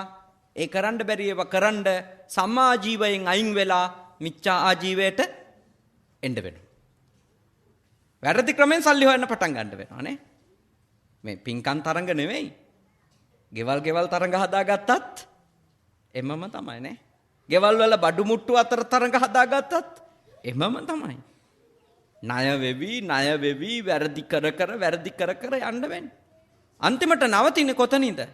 අතිශයින් දුක්ඛිත අතිශයින් ඛේදනීය තත්වයකටපත් වෙලා. කඨින වස්ත්‍ර පූජාවක් කරාම ඔබට අනිවාර්යයෙන්ම ලෞකික සැප සම්පත් ලැබෙනවා. ආවුස ලබන අය අතර දීර්ඝ ආවුස ලබනවා. වර්ණය ලබන අය අතර දීර්ඝ, ඒ කියන්නේ ලස්සනම පැහැපත්ම වර්ණයන් ලබනවා. බලය ලබන අය අතර කඨින වස්ත්‍ර පූජාව කරපු කෙනා බලවත්ම අය බවට පත් වෙනවා. සැප විඳින අය අතර ඊටාම ඉහළ සැප විඳින්නෙක් වෙනවා. ප්‍රඥාවන්ත අය අතර ඉහළම ප්‍රඥාව ලබන්නේ බවට පත් වෙනවා කඨින වස්ත්‍ර පූජාව කරා. ඔය තමයි ආනිසංස. ඒ කියන්නේ අනිත් ලෞකික සුඛෝපභෝගී දේවල් ලබන අය අතර ඊට වඩා ඉහළ තලයක දේවල් ලබන්නෙක් බවට කඨින වස්ත්‍ර පූජාවක් කරපු එක්කෙනාපත් වෙනවා. මොකද සලාක දානයක් දුන්නා වගේ සාංගික දානයක් දුන්නා වගේ නෙමෙයි. 3 මාසයක්ම එක දිගට නේ හරියට නිකම් මුල් ගලක් තියලා චෛත්‍යයක් හදලා නේ අන්තිමට කොත පලඳනවා වගේ වැඩක් නේ. මේක 3 මාසයක්ම මේක වෙනුවෙන්ම සිතයි කයයි වචනේ කියන 3 දොරම යොදන්න එපා. 3 දොරම යොදන්න ඕන නේ. එහෙම කරන පින්කම නිසා හිත පිරිසිදු වෙනවා වැඩි, ආනිසංසත් වැඩි. ඒකයි කාරණේ. මේක සලාක දානේ නම් පන්සලෙන් අද කෝල් කරලා ගියොත් මහත්තයෝ හෙට දානි කියලා හෙටත් ඔය ටට්ටක් ගාලා හදලා දෙන්න පුළුවන්. කටිනේම බෑනේ. කටිනයක් ගන්නම කාලාන්තරයක් බලන් ඉන්න වෙනවා. ඊළඟට ඒ වස් ආරාධනාව කරපු දා ඉඳලා මොන තරම් කැප වෙන්න ඕනි. ඒ කාලෙම වෙන්නේ හිත පිරිසිදු වෙන එක, හිත පේ වෙන එක, හිත ඒකට සූදානම් වෙන එක. ඒක යානිසංස වැඩි. ඒකයි අර ආවුස ලබන්න උන් අතර ඉහළම ආවුස ලබන්නෙක් වෙන්නේ. වර්ණ ලබන්න උන් අතර ඉහළම වර්ණවත් කෙනෙක් වෙන්නේ. සැප විඳින්න උන් අතර ඉහළම සැප විඳින්නෙක් වෙන්නේ. ඒකයි ඔය සක්විති රජකම වගේ ඉහළම තත්වයක් ගැන ඒ නාගිතාපදානි තියෙන්නේ. එතුමනේ ඉහළම තලයට ගියපු කෙනා ලෞකිකව සක්විති රජුරෝනේ. ඒකනේ අර සිද්ධාර්ථ කුමාරයා ගැන කිව්වේ කාරණා දෙකක්. එක්ක මෙතුමා සක්විති රජ කෙනෙක් වෙනවා, නැත්තම් ලෞතුරා බුදුවරයෙක් වෙනවා. එහෙමනේ අර බලලා කිව්වේ නිමිති බලන කට්ටිය. ඒකේ සක්විති රජ කෙනෙක් වෙනවා කියන්නේ ලෞකිකව යන්න පුළුවන් උඩටම යනවා. ආධ්‍යාත්මිකව යන්න පුළුවන් උඩටම යෑම තමයි බුද්ධත්වයටපත් වීම. ඉතින් ඒ ලෞකික සම්පත් සියල්ල අතවිඳින්න මේ පින්කම උදව්වා. හැබැයි මේ පින්කමටත් යට කරන්න බැරි පව් ටිකක් තියෙනවා මහත්තයෝ. මේ පින්කමටත් යට කරන්න බැරි පව් ටිකක් තියෙනවා. ඒ පව් අපි අඳුන්වනවා මොන පව්ද? ආනන්තරිය පාප කර්ම. යට කරන්න බෑ. මව් මැරලා නම්, පියා මරලා නම්, සංඝ බේදය කරලා නම්, රහතන් වහන්සේ මරලා නම්, භයානමක එක වෙච්ච බුදුන් කෙනෙකුගේ ඇඟේ ලේ හොල්ලලා නම් එයාට මොන හේතුවක් නිසාවත් කටින වස්ත්‍ර පූජා කළා කියලා සුගතියක් හම්බෙන්නේ නැහැ. ඒක දැනගෙන ඉන්න ඕනේ. නේ? ඒක දැනගෙන ඉන්න ඕනේ. මොකද ගොඩක් අය හිතනවා කරපු ඕනිම පවක් මේකෙන් ඉවරයි කියලා. නෑ. එහෙම වෙන්නේ නැහැ. විශේෂයෙන් ආනන්තරීය පාප කර්ම කරපු එක්කෙනාට ගරු කර්ම විදියට ඉදිරිපත් වෙන්නේ ආනන්තරීය පාප කර්ම මිසක කරන ලද අටමහ කුසල් නෙවෙයි. හැබැයි මේ වගේ කටින වස්ත්‍ර පූජාව ඇතුළු අටමහ කුසල් කරගෙන ඉන්න ඒ චූටි අකුසල් සිද්ධ වෙලා තියෙන කෙනෙකුට ගරු කර්ම විදියට ඉදිරිපත් වෙන්නේ මරණයට ආසන්නයේ නේ ආසන්නයේ ඉදිරිපත් වෙන්නේ මොනවද? මේ වගේ පින්කම්. ඒකයි සුගති උපදී. ඒකයි සුගති උපදින කාරණේ. නැතුව වෙන හේතුවක් නෙමෙයිනේ. එතනින් තමයි උපදින හේතුව. එහෙනම් හොඳට ඔබ තේරුම් ගන්න. ඇයි මේ කටින වස්ත්‍ර පූජාව සමහර පව් පළ දෙන එක නවත්තනවා කියන්නේ? හේතුව තමයි ගරු කර්මයක් විදියට ඉහළ පිනක් විදියට අප ඉස්සරහට ඇවිල්ලා නේ ඉදිරිපත් වෙලා අපට අවස්ථාවක් සලස්සලා දෙනවා, අපිට අවකාශයක් සලස්සලා දෙනවා හොඳ භවයක් ලබා ගන්න. ඊළඟට එන්න පුළුවන් ප්‍රශ්නේ හොඳ භවයක් මොකටද? හොඳ භවයක් මොකටද කියලා ඇහුවොත්, සක්විති රජකමක් මොකටද කියලා ඇහුවොත් අනිත්‍යතාවය හොඳටම තේරුම් ගන්න. වෙන මොකටද සක්විති රජකම?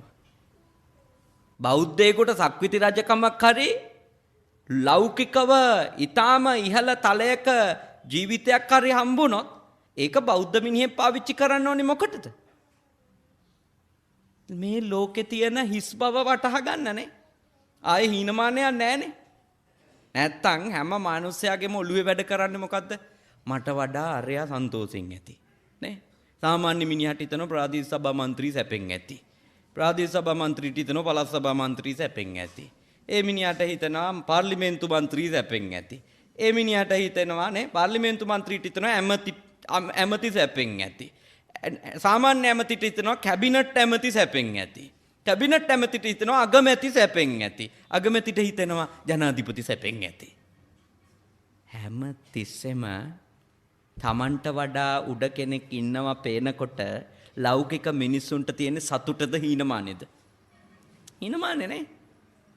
තමන්ගේ අඩුව ගැන මෙෂ කළා හීනමානේ හදා ගන්නවානේ. දැන් සක්විති රජ වුණොත් සක්විති රජුරවන්ට උඩින් කවුරුවක්වත් නැහනේ. කවුරුත් නැහැ. ඒ මනුස්සයාට තේරුම් ගන්න පුළුවන් මේකේ ඇති දෙයක් නැහැ කියලා. ලේසියෙන්ම තේරුම් ගන්න පුළුවන්. නේ? ඒ මනුස්සයාට විතරනේ තේරුම් ගන්න පුළුවන් ඒක. අපිට තේරුම් ගන්න බෑනේ. දැන් මම ඔයත්තන්ට දේශනා කරොත් එහෙම සුඛෝපභෝගී දේවල් වල ඇත්තටම සුඛෝපභෝගී කමක් නැහැ කියලා නේ. ඒ සුඛෝපභෝගී දේවල් අත්විඳින්නේ නැති එක්කෙනෙක් මෙතන හිටියොත් එයා ඒක පිළිගනීද? පිළිගන්නේ නැහැ. එයා හිතන්නේ මේ ආන්දරලා අපි කීයක් කරේ හොයා ගන්නවටද කොහෙද? මෙයාලත් අපිට ඉරිසියා කරනවද කොහෙද ටුට්ටක් උඩට යනවට? ඒකයි තත්ත්වනේ. සාමාන්‍ය මිනිස්සුන්ට මේක තේරුම් ගන්න ලේසි කාරණයක් නෙවෙයි. දැන් සිද්ධාර්ථ සක්විති රජ කෙනෙක් විඳින්න නියමිත උසස් සැප ටික එයා වින්දනය කරමින් හිටිය ඔටුනු පළඳින්න විතරනේ තිබුණේ. රම්‍ය සුරම්‍ය සුබනේ. වැස්ස කාලෙට එක මාලිගාවක, රස්නේ කාලෙට තව මාලිගාවක, මද රස්නෙට මද සීතට තව මාලිගාවක නේ. ඒ තුනේ ඉඳපු සිද්ධාර්ථ එළියට බහැලා ඇහුවේ කිං සච්ච ගවේසි කිං කුසල ගවේසි. මොකද ඇත්ත? මේකද ජීවිතේ කියන්නේ? මේකද සත්‍ය? මීට එහා මිනිහෙකුට මුකුත් ලබන්න බැරිද? ඒ කියන්නේ මොකද්ද? අර මාලිගා තුන ඇතුලේ එතුමන්ට පෙනුනේ හිස් මහා නිස්සාර දෙයක් මිසක මහා සාරයක් තියනවා කියලා නෙමෙයි. හැබැයි මතක තියාගන්න ඒක කවදාවත් ඒ මාලිගා ඇතුලේ හිටපු සේවකයෙකුට පේන්න විදියක් නෑනේ. ඒව හිස් කියලා. මොකද ඒ සේවකයාට හිතෙන්නේ ඒක ඇතුලේම ඉන්න සේවකයාටත් හිතෙන්නේ අරයා මොන වුණත් සැපෙන් ඉන්නවා කියලා. ඒ සාමාන්‍ය දේ. සාමාන්‍ය ස්වභාවය. ඒකයි නිවන් දකින්න පහසුකමක් ලෞකිකව ඊටම සාර්ථකව ඉන්න එක. ඒ කියන්නේ හෙක්ටර් මහත්තයා ලෞකික විෂයේ උපරිම ගියපු එක්කෙනාට ලෞකිකත්වයේ ඉක්මවල ලෝකෝත්තර වෙන එක ලේසි. ඒකනේ ඇමරිකානුවෝ නේ යුරෝපීයයෝ එක්සත් රාජධානිය වැනි බටහිර මිනිසා අපේ රටවල් වලට ඇවිල්ලා බොහෝම නිදහසේ මාස ගණන් ඉඳලා යනවා. නේද? මාස ගණන් ඉඳලා යනවා මේ මිනිස්සු. ඉතින් අපිට එහෙම ඉන්න පුළුවන්ද මාස ගණන් ගිහිල්ලා? ලැබෙන තැනක නිදාගෙන චූම්පාන් කාලා නේ මෙහෙටන සුද්ධ චූම්පාන් කකා ඉන්නේ උන්නේ වැඩිපුර නේ. ඉතින් එහෙම ඉන්න පුළුවන්ද අපිට? අපිට බෑනේ. අපිට වත්ත මතක් වෙනවා, කොරටුව මතක් වෙනවා, තාප්ප කඩලද දන්නේ නැහැ කියලා හිතෙනවා නේ. මේ කොච්චර ප්‍රශ්නද? ඒවා කියන්නේ නැතුව වෙන ඒවා කියනවා. මට ඔය මගේ කාමරේ නැතුව නිින්ද යන්නේ, මගේ කොමෝඩ් එක නැතුව ටොයිලට් යන්නේ. එහෙමනේ කියන්නේ නේද? ඒ නිසා තමයි මං කොහෙවත් යන්නේ නැත්තේ. මං ඔබට යෝජනා කරනවා කරුණා කරලා තේරුම් ගන්න. අපි ඉන්නේ දියුණු සමාජවලට වඩා ගොඩක් පහළ මට්ටමින්. අපිට හැමතිස්සෙම අපේ තියෙන පුංචිගේ මහා දිව්‍ය විමානයක් වගේ නේ අතෑරලා යන්න බැරි තරම් මහ බන්ධනයක්. ඒකනේ මිනිස්සු වන්දනාව කියන්නේ නැත්තේ සමහරු. නේ? විනෝද වෙන්න කොහෙවත් ගිහිල්ලා ඉන්නේ නැත්තේ. යන්නේ. කුස්සියටයි සාලෙටයි තමයි යන එකම තැන සමහරු. යනවා. ඇතුළට යනවා එළියට. ඔච්චර තමයි. යන්නේ. අතහරින්න බෑ. එක දවසක් එළියට බැස්සොත් ඒ ගියපු තැන ඉඳලත් කරන්නේ ඔළුව කියෝ ඉන්න මොනෝ වෙලාද දන්නේ. නිවන් දකින්න නෙමෙයි. මන් දන්නේ පෙරේතයෝ වෙලා උපදීනේ. මට කියන්න පුළුවන් ආසන්නම භවයේ ඒක තමයි. ඒ වගේ පුද්ගලයෝ කොහේ උපදීද? මං අහන්නේ මැරුණත් යයිද ඒ ගෙවල් අතෑරලා? එච්චර ඇලීම නම් දියුණු මිනිහා ඉන්නව නේද? අතෑරලා. සතුටින් නිදහසේ යන්න නේ. යන්න ඕනි කියලා හිතුණා ඕනි තැනක ගිහින්.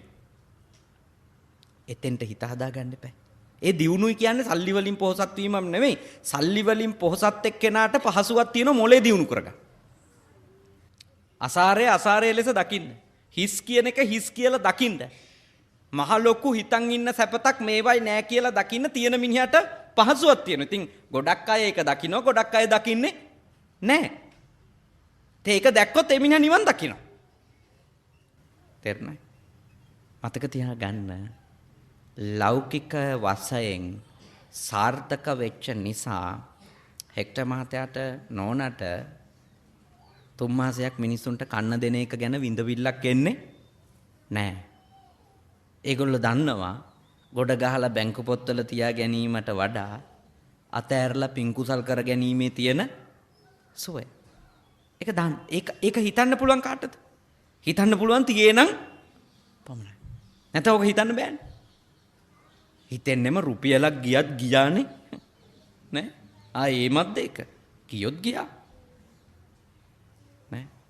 එහින්දා ඔබ හොඳට තේරුම් ගන්න අපි මේ වගේ බලගතු පින්කම් කරලා ඒ ආනිසංස වලින් සුගතියක යහපත් තැනක සැපවත්ව උපදින්න ඕනි මොකක්කටවත් නෙමෙයි නිවන් දකින්න ධර්මය අවබෝධ කරගන්න පහසුයි. බලන්න දියුණු වෙනකොට අපේ කොච්චර දුර්ගුණ අතු ගෑවිලා යනවද නේ. ඉස්සර මම මොන තරම් එක එක්කෙනාට ඊර්ෂ්‍යා කරලා තියෙද? මම අද මට ඊර්ෂ්‍යා බන්ධනයක්. ඒකනේ මිනිස්සු වන්දනාව කියන්නේ නැත්තේ සමහරු නේ. විනෝද වෙන්න කොහෙවත් ගිහිල්ලා ඉන්නේ නැත්තේ. යන්නේ. කුස්සියටයි සාලෙටයි තමයි යන්නේ එකම තැන සමහරව. යනවා. ඇතුළට යනවා එළියට. ඔච්චර තමයි. යන්නේ. අතහරින්න බෑ. එක දවසක් එළියට බැස්සොත් ඒ ගියපු තැන ඉඳලත් කරන්නේ ඔළුව කියෝ ඉන්න මොනෝ වෙලාද දන්නේ. නිවන් දකින්න නෙමෙයි මන් දන්නේ පෙරේතයෝ වෙලා උපදීනේ. මට කියන්න පුළුවන් ආසන්නම භවයේ ඒක තමයි. ඒ වගේ පුද්ගලයෝ කොහේ උපදීද? මං අහන්නේ මැරුණත් යයිද ඒ ගෙවල් අතෑරලා? එච්චර ඇලීම නම් දියුණු මිනිහා ඉන්නව නේද? අතෑරලා. සතුටින් නිදහසේ යනවා යන්නනේ. යන්න ඕනි කියලා හිතුණා ඕනි තැනක ගිහින්. එතෙන්ට හිත හදාගන්න එපා. ඒ දියුණුයි කියන්නේ සල්ලි වලින් පොහසත් වීමක් නෙමෙයි. සල්ලි වලින් පොහසත් එක්කෙනාට පහසුවක් තියෙන මොලේ දියුණු කරගන්න. අසාරය ලෙස දකින්න. හිස් කියන එක හිස් කියලා දකින්න. මහ ලොකු හිතන් ඉන්න සැපතක් මේවයි නෑ කියලා දකින්න තියෙන මිනිහට පහසුවක් තියෙනවා. ඉතින් ගොඩක් අය ඒක දකින්න ගොඩක් අය දකින්නේ නෑ. ඒක දැක්කොත් ඒ මිනිහා නිවන් දකින්න. තේරුණා? මතක තියාගන්න. ලෞකික වශයෙන් සාර්ථක වෙච්ච නිසා හෙක්ටර් මහත්තයාට නෝනට 3 මාසයක් මිනිසුන්ට කන්න දෙන එක ගැන විඳවිල්ලක් එන්නේ නැහැ. ඒගොල්ලෝ දන්නවා ගොඩ ගහලා බැංකු පොත්වල තියා ගැනීමට වඩා අතෑරලා පින්කුසල් කර ගැනීමේ තියෙන සුවය. ඒක හිතන්න පුළුවන් කාටද? හිතන්න පුළුවන් තියේනම් පමණයි. නැත්නම් ඔක හිතන්න බෑනේ. හිතෙන්නෙම රුපියලක් ගියත් ගියානේ නේ. ඒමත්ද ඒක කියොත් ගියා නේ. එහින්දා ඔබ හොඳට තේරුම් ගන්න අපි මේ වගේ බලගතු පින්කම් කරලා ඒ ආනිසංස වලින් සුගතියක යහපත් තැනක සැපවත්ව උපදින්න ඕනි මොකක්කටවත් නෙමෙයි නිවන් දකින්න ධර්මය අවබෝධ කරගන්න පහසුයි. බලන්න දියුණු වෙනකොට අපේ කොච්චර දුර්ගුණ අතු ගෑවිලා යනවදනේ. ඉස්සර මම මොන තරම් එක එක්කෙනාට ඊර්ෂ්‍යා කරලා තියෙද? මම අද මට ඊර්ෂ්‍යා කරන්න දෙයක් නැහැ. මාත් උඩනේ ඉන්නේ. ඉස්සර ඉතින් ඒ යන්න එන්න වාහනයක් නැති කාලේ නේ. එක එක්කෙනාගේ අගුපිල් වල නේ. බොහොම අමාරුවෙන් කාමරයක කොටසක් ඉල්ලගෙන ඉන්න කාලේ කොළඹට ඇවිල්ලා මොන තරම් ඊර්ෂ්‍යාව අපි ගැනම තරහ නේ. ක්‍රෝධය සමාජ ගැන ක්‍රෝධය කොච්චර නරක සිතුවිලි තිබුණාද මන් දන්නේ. මගේ නම් තිබුණා ඒවා. දැන් මට ඒවා එන්නේ නැහැ. මොකද හේතුව මම වීරිය කරලා කැප වෙලා සාර්ථක වුණාට පස්සේ ඒ සාර්ථකත්වය ඇතුළෙම මම දන්නවා බලාගෙන යනකොට අර බංකුවේ නිදාගත්තු කාලේ හොඳයි. මොකද ඒ කාලේ මගේ මේසෙ උඩට ලයිට් බිල් ආවේ නැහැ. වතුර බිල් ආවේ නැහැ නේ. දැන් පන්සලක ලොකු හාඳුරු කෙනෙක් උනන් දන්නවා පොඩි හාඳුරු විදියට මිහිටියනම් කොච්චර සැපද කියලා. දැන් හිස් බව දන්නවනේ. දැන් ඒකින්ද දැන් තියෙන එක තමයි ඇත්තටම අතහරින්න ඕනි කියලා හිතෙන්නේ. මේක කරුමයක් කියලා. නේ? ඉස්සර හිතුවේ මේක අල්ලගත්තනම් ප්‍රශ්න ඉවරයි. ඔය පොඩිම කාලේ මං 10 මහණුනේ නේ. පොඩිම කාලේ දාන වලට ගියන් පිරිකර දෙන වෙලාවට පපුව ඩිඩ්ඩික් ගාලා ගහනවා. මං කිට්ටුවට එනකොට පිරිකර ඉවර වෙයිද කියලා. නේ? ඔය හරි බය හිතෙනවා. නේ? ඒ කාලේ ඉතින් මොකද ඒ පොඩි හාමුදුරන්ට අන්තිමටමනේ සමාදහස් වලට හම්බෙන්නේ නැහැ. නේ? ඉතින් දැන් දන්නවා පොඩි හාමුදුරු කෙනෙක් වෙලාම හිටියානම් කොච්චර ලේසිද? ඇයි අර ගෝලයින්ගේ සියලු බිල් එන්නේ මගේ මේසෙ උඩටනේ. අපි හිතුවේ ඒ කාලෙත් ලොකු හාමුදුරු සැපෙන් ඉන්නවා කියලා. අපි තමයි දුක් විඳින්නේ කියලා. ඒකයි මං කියන්නේ මිනිස්සේ කුඩට ගියාම එයාට ඒවයි තියෙන අවුල හොඳට තේරෙනවා.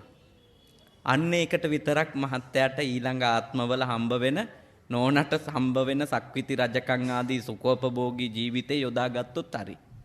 නැත්තම් ඉතින් සක්විති රජුරෝ ඊළඟ ආත්මේ අපාය යන්නේ නැහැ කියලා කොහෙවත් නෑනේ. සක්විති රජා වුණාමනේ අන්න දෙන්න එපේ. නේ? අන දෙන්න ඕනේ චතුරංගනී සේනාවටම.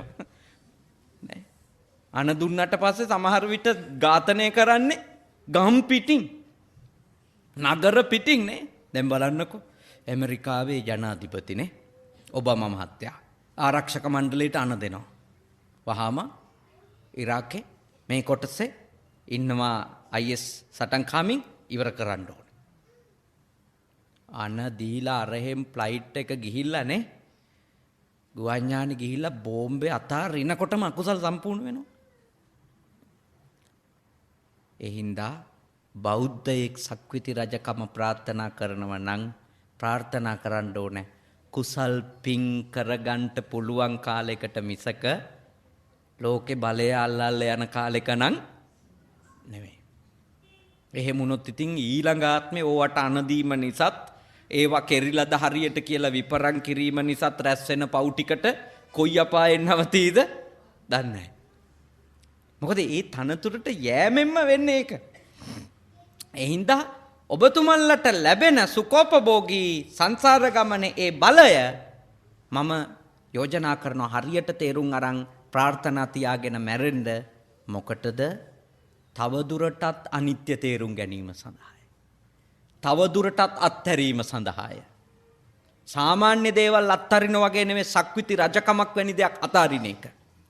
ඒ අත්හැරීමත් මට පුහුණු වෙන්න පමණයි මම මේ සංසාර ගමනේ මට ලැබෙන ලෞකික දේ පාවිච්චි කරන්න කියන අදිස්ථානේ හැම තිස්සෙම මේ වගේ පින්කම් කරද්දි තියෙන්න ඕන. මොකද සැනසෙල්ල තියෙන්නේ අත්හැරීම ඇතුලේ පමණක්ම නිසා. අල්ලගන්න හැම මොහොතකම අපි විඳවන්න උන්ගේ ගොඩට එකහුව වෙනවා. එහි සමාජිකය වෙනවා. හොඳයි. ශ්‍රද්ධාවෙන් ඔය ඇත්තෝ මම විශ්වාස කරනවා පැයක පමණ කාලයක් මේ දේශනාව ශ්‍රවණය කරන්නට යෙදුණා. අනිත් ආනිසංස කවුරුත් දන්නවානේ. හැම අවුරුද්දම කියන්නේ එකම ඒවානේ. ඒ නිසා ඒවා කටපාඩම් ඔය ඇත්තන්ට ඔබ මේ කාරණේ තේරුම් ගන්න. පින කුශලයක් බවට පරිවර්තනය කිරීමනේ. මේ ලැබෙන ආනිසංසය පාවිච්චි කරලා සසරෙන් එතර වීමට තමයි ඔබේ මනස යොමු කරන්න ඕනි කියන මැසේජ් එක විතරයි මම කටිනානිසංස විදියට දෙන්නේ. එන මොනවත් කියන්නේ අනිත් ඒවට ඔබ තණ්හා කරවීම මම කරන්න ඕනේ නෑනේ. ධර්මාසනේ ඉඳන් මිනිසෙකුට තණ්හාව හදවන්න ඕනේද? ධර්මාසනේ ඉඳන් මිනිසෙකුට කියලා දෙන්න ඕනේ මේක අත්හැරලා ගැලවෙන හැටි ගැන. ඈ මාත්‍යා කොහොමත් ඉතින් නුවර යනකොට කඩු ගන්නාව හම්බෙනවනේ නේද? බඩිරිඟු කණ්ඩ ලැබෙයි. ඔබතුමා නුවර යන්නකෝ නේද? ඔබතුමාලා නුවර යෑම හේවත් නිවන ඉලක්ක කරගෙන වැඩ කරා. දිව්‍ය ලෝක සැප, මනුස්ස ලෝක සැප ඒවා පතණ්ඩවත් ඕනේ ඒවා හම්බෙනවා. නේ? ඔබ හරි වැඩේ කරන්න, වැරදි වැඩේ නොකර ඉන්න. සබ්බ පාපස්ස අකරණං කුසලස්ස උප සම්පදා. එතනින් ප්‍රශ්නේ විසඳෙනවා. නේ? අපේ අරමුණට අදාළ අපේ චෛතසික වඩනකොට අපේ ගමන සාර්ථක කරගන්න පුළුවන්. ඒ සඳහා මේ අවුරුදු 6ක් පාරමී පුරලා නේ මේ අවුරුද්දේ අවස්ථාව ඉල්ලගෙන ඊළඟට 3 මාසයක් ත්‍රිවිධ රත්නයටම උපස්ථාන කරලා ඊළඟට ශ්‍රාවක ගිහි පිරිසටත් උපස්ථාන කරලා දම්පැන් දීලා ආහාර පාන පූජා කරලා පිරිනමලා විශාල පිනක් සිද්ධ කරගත්තා. කටින චීවරයක් හිස මත තබාගෙන ඇවිල්ලා බොහොම ගෞරවාදරයෙන් සාමිනහන්සලට පිළිගන්වලා ඒක සංඝසතුව දීලා ලොකු පිනක් සිද්ධ කරගත්තා. ඒ සියලුම පින් කුසල් දැන් අනුමෝදනා කරමු. අපේ හැක්ටර් විජේරත්න මැතිතුමාගේ මිය ගියපු ආදරණීය අම්මට ආදරණීය තාත්තට ඒ විතරක් නෙමෙයි ආච්චි අම්මා ශ්‍රීයලා නේ ඔබතුමාගේ ඊළඟට හත්මුතු පරම්පරාවක සියලුම නෑයන්ට සංසාර ගමනේ ඔබතුමාට හමු වෙච්ච අම්මලා තාත්තලා කොතෙකුත් ඇති ඒ සියලුම නෑයන්ට අපේ අයිරාංගනි මැතිණියගේ මිය ගිය අම්මට තාත්තට ආච්චි අම්මට සීයාට ඔබ දෙපළටම අකුරක් හරි උගන්වපු ගුරුතුමාලට ගුරුතුමීලට මිය ගිහිල්ලා ඉන්න ඔබේ හත්මුතු පරම්පරාවක ඥාතීන්ට ඒ විතරකුත් නෙමෙයි සංසාර ගමනේ ඔබ දෙපළට වරින් වර හමු වෙච්ච දරුවොන්ට වරින් වර හමු වෙච්ච සහෝදර සහෝදරියන්ට වරින් වර හමු වෙච්ච අම්මලා තාත්තලට වරින් වර හමු වෙච්ච ආච්චි අම්මලා සීයාලට සියලුම නෑයන්ට මේ පින් අනුමෝදනා කරමු. අනුමෝදන් වේවා. අපිට මේ පින්කම කරගන්න උපකාර වෙච්ච ගල්වාන විහාරස්ථානයේ විහාරාධිපති නායක හඳුරුවන්ගේ නමින් මිය ගියපු සියලුම නෑයන්ටත් මේ පින් අත් වේවා. මේ පින්කම අඛණ්ඩව කරගන්න ඔබට උපකාර වෙච්ච නෑදෑයන්ගේ නමින් මිය ගිය නෑදෑයෝ ඉන්නවා. මිත්‍රයින්ගේ නමින් මිය ගියපු නෑදෑයෝ ඉන්නවා. ඒ ඇත්තන්ටත් මේ මහ පින් අනුමෝදන් වේවා. මේ උතුම් පින්කම් සාර්ථක වුණේ ඔබතුමා සතුටින් ආහාර පාන දීලා දම්පැන් දීලා ඒ කටයුතු කරගත්තේ මිනිස්සු මේ ගමේ මිනිස්සු ශ්‍රද්ධාවෙන් ආපු නිසානේ. මේ ගමේ මේ පින්කම් මාලාව පුරාවටම ඔබතුමත් එකට එකතු වෙලා ඉඳපු පින් කටයුතු කරපු හැමෝගෙම නමින් මිය ගිය නෑයන්ටත් මේ පින් අත් වේවා. ඔබේ අපේ සියලුම නෑයෝ මේ ගෞතම බුදුසසුනේම නිවන් දකිත්වා කියලා සාදු කියන්නේ. දෙවිවරු පින් අනුමෝදන් වේවා. දෙවිවරුන්ගේ අනන්ත ආශිර්වාදය ආරක්ෂාව බැල්ම ශක්තිය හෙක්ටර් මැතිතුමාට අයිරාංගනි මැතිනියට ලැබේවා. ඔබ දෙපළගෙම යහපත් ප්‍රාර්ථනාවන් සියල්ලක්ම ඉෂ්ට සිද්ධ වේවා. ඔබ දෙපළ දුක් බව, නිරෝගී බව, සුවපත් බව දෙවියන්ගේ ආශිර්වාදයෙන් සලසා දෙත්වා. විෂ්ණු කතරගම සුමන සමන් විභීෂණ නාත ගම්බාර පත්තිනි දැඩිමුණ්ඩාදී ලංකාවට අධිග්‍රහිතව සිටින සියලුම දිව්‍ය රාජ සමූහයාට ඔබ දෙපළ ආරක්ෂා කරන ඔබ දෙපළගෙම ඉෂ්ට දේවතාවුන් වහන්සේලාට කරදරයක් පීඩාවක් නැතුව මේ තුන් මාසේ පින්කම් ටික කරගන්නට ඔබව රැක්ක ඒ දෙවිවරුන්ට මේ පින් අත් වේවා. සම්බුද්ධ ශාසනයට ආශිර්වාද කරන ආරක්ෂා කරන ධෘතරාෂ්ට්‍ර විරූඪ විරූපාක්ෂ වෛශ්‍රවනාදී සිව්වරම් දිව්‍ය රාජ සමූහයා පින් අනුමෝදන් වේවා. මේ පන්සලට අධිග්‍රහිතව සිටින සියලු දෙවිවරු පින් අනුමෝදන් වේවා. උතුම් දෙවිවරුන්ගේ අනන්ත ආශිර්වාදය ඔබට ලැබේවා. පූජනීය නායක තෙරුන් වහන්සේට ලැබේවා. අනිකුත් මහ සංඝරුවන්ට ලැබේවා. ඔබ හැමදෙනාම නිදුක් වේවා, නිරෝගී වේවා, සුවපත් වේවා. දෙවියෝ ඔබව රකිත්වා. උතුම් දෙවිවරු මේ පින් බෙලෙන් අමා මහ නිවනින් සැනසෙත්වා කියලා සාදු කියන්න. අවසාන වශයෙන් ඔබ අප හැම දෙනාටමත් දෙවි දේවතාවුන් වහන්සේලාටත් මියගිය සියලුම නෑයන්ටත් තුන් මාසයක් පුරා පාරමී පුරමින් මනස සූදානම් කරමින් සිත කය වචනය පිරිසිදුව තබා ගනිමින් සිද්ධ කරපු මේ මහානිසංසදායක කුසල කර්මයෙන් ලැබුණා වූ ඒ ආනිසංස ශක්තිය සංසාරේ අපි උපදින හැම භවයකම කල්යාණ මිත්‍රයින් අතර පමණක් උපදින්නට අවකාශය උදා කරත්වා. සත්පුරුෂයින් අතර පමණක් උපදින්නට අවකාශය උදා කරත්වා. කල්යාණ ධර්මයම අසන්නට අවකාශය උදා කරත්වා. සත්පුරුෂ ධර්මය අසන්නට අවකාශය උදා කරත්වා.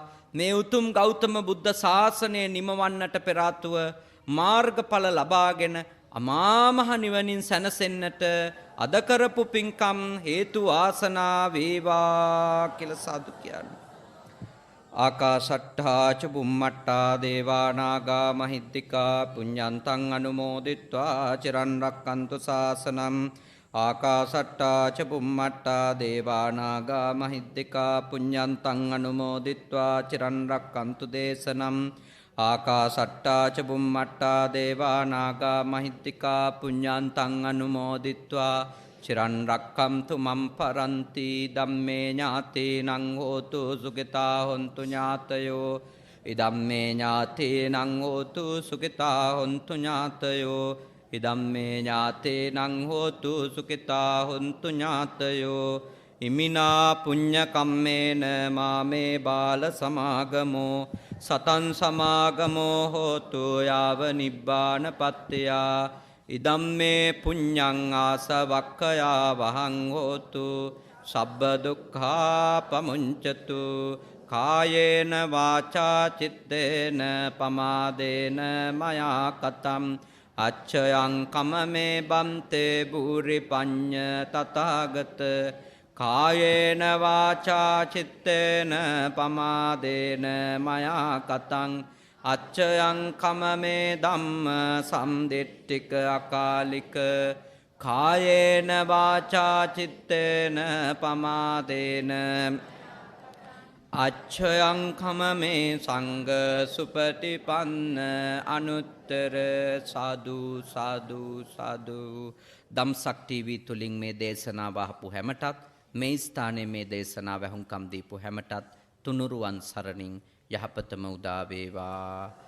අභිවාදන සීලෙස්ස නිච්ඡං වද්දා පචායිනෝ චත්තාරෝ ධම්මා වඩ්ඩම්ති ආයුවන්නෝ සුඛං බලං ආයුරාෝග්‍ය සම්පatti සග්ග සම්පatti මේවච අතෝ නිබ්බාන සම්පatti හිමිනාතේ සමිජ්ජතු.